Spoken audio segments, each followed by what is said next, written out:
on a vu qu'avec les angles remarquables de nos deux triangles remarquables, donc celui-ci,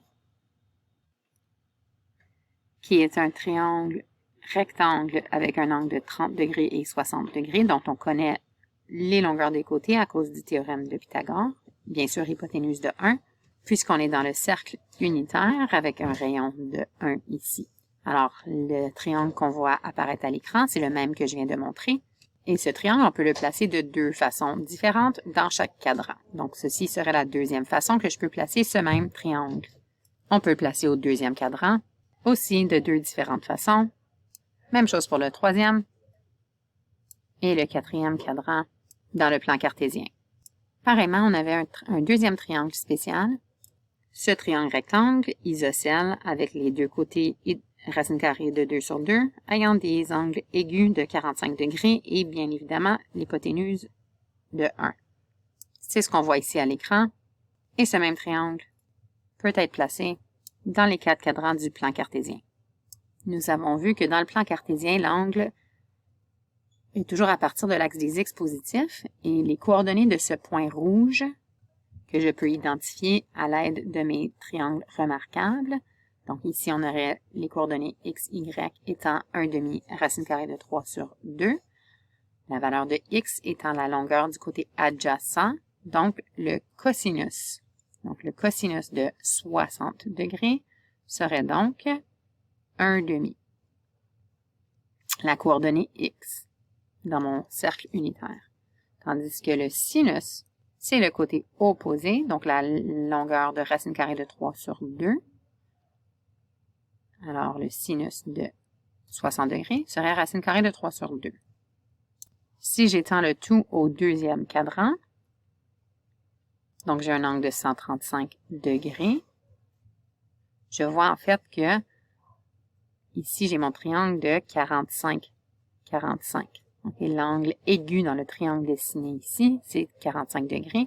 Et pour trouver sinus, ce serait la longueur de cette flèche bleue, en autre mot la coordonnée y, racine carrée de 2 sur 2. Là, il faut faire attention, c'est pour le cosinus quand je suis dans le deuxième cadran, puisque cosinus de 135 degrés, je suis à gauche de l'axe des x, ma coordonnée x devient négative. Donc, cosinus de 135 degrés est de moins racine carrée de 2 sur 2. Et ainsi de suite. Donc, mes deux rapports trigonométriques sont négatifs dans le troisième cadran. Et seulement le sinus est négatif dans le quatrième cadran. Alors, c'était une récapitulation de ce que tu connais déjà.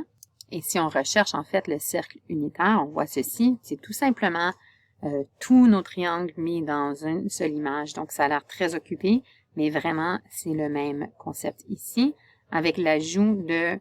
Donc, pour tout ce qui est avec le pi à l'écran, c'est la mesure de l'angle dans une unité de mesure qui s'appelle les radians.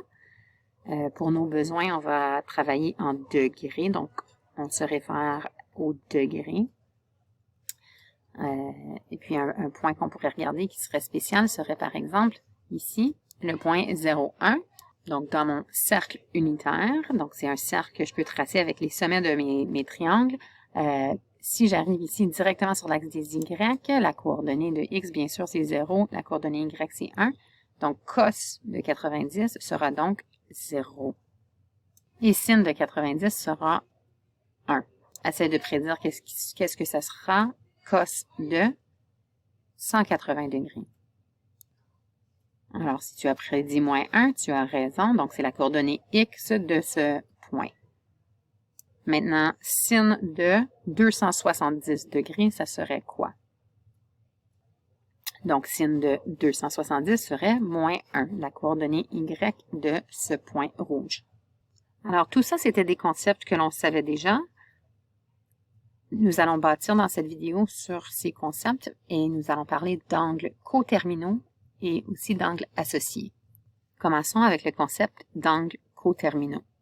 Alors, avant d'explicitement énoncer ce que ça veut dire, juste si nous avions regardé le cercle unitaire seulement avec nos triangles spéciaux, puisqu'on avait les valeurs exactes pour les longueurs des côtés dans ces triangles rectangles-là. Mais en fait, ce cercle unitaire est valable pour n'importe quel triangle rectangle à hypoténuse de 1. Donc, par exemple, si je cherchais le sinus de 75 degrés, ce serait la coordonnée Y de ce point-là. Donc, sin de 75 est égal à 0,966 environ.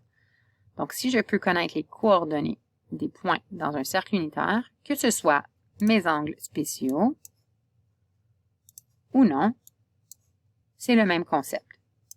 Si on regarde, si on prend cet angle de 30 degrés, donc cosinus de 30 degrés, c'est racine carrée de 3 sur 2. Dans ce cas-ci, je parle d'un angle spécial. Je peux faire grandir cet angle, θ. Donc, on voit l'angle θ qui grandit. Et après que j'ai fait une rotation totale, je peux continuer à faire des rotations. Donc, je suis maintenant, j'ai dépassé toute une rotation de 360. Je suis à 390.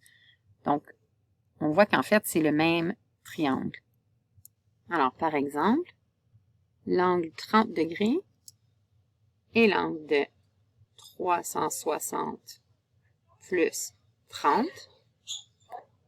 donc 390 degrés, ce sont des angles coterminaux. Pourquoi est-ce qu'on appelle ça des angles coterminaux?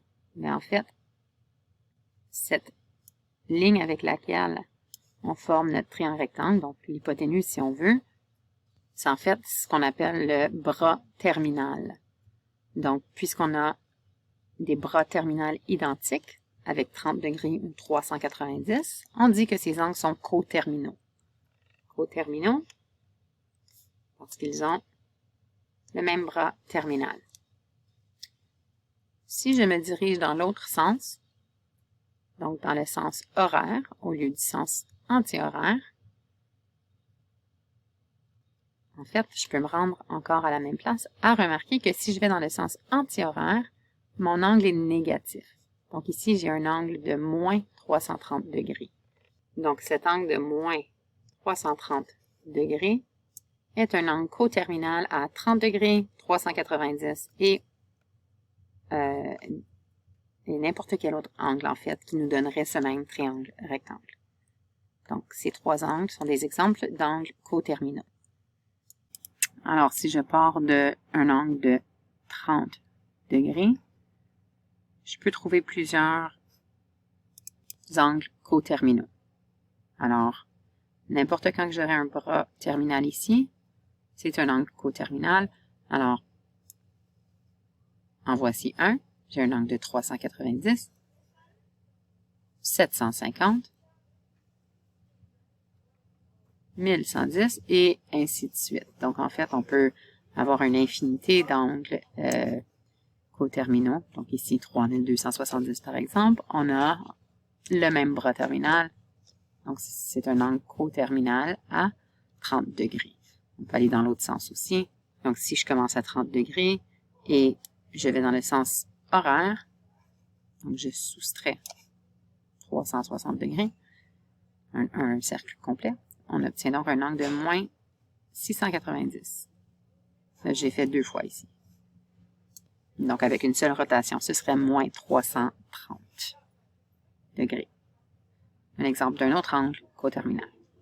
Alors, on a vu avec une application. Maintenant, j'aimerais que tu réfléchisses et puis que tu sois capable toi-même, sans regarder l'application, de me donner 6 angles, 3 positifs, 3 négatifs, dont le côté terminal coïncide avec celui de l'angle de 30 degrés. Appuie sur pause et essaye-le. Alors, pour notre solution, pour des angles positifs, si on faisait une rotation de 360 degrés dans le sens anti-horaire à partir de 30, donc je pars de 30 degrés et j'ajoute 360 degrés, on obtiendra un angle qui est coterminal. Je peux trouver un autre angle en ajoutant encore un autre 360. Donc, en fait, si je pars de là, je pourrais dire 30 plus 2 fois 360 degrés. Et ainsi de suite. Donc, je pourrais juste continuer à faire des rotations de 360 degrés. Donc, j'ai trouvé 3 angles positifs.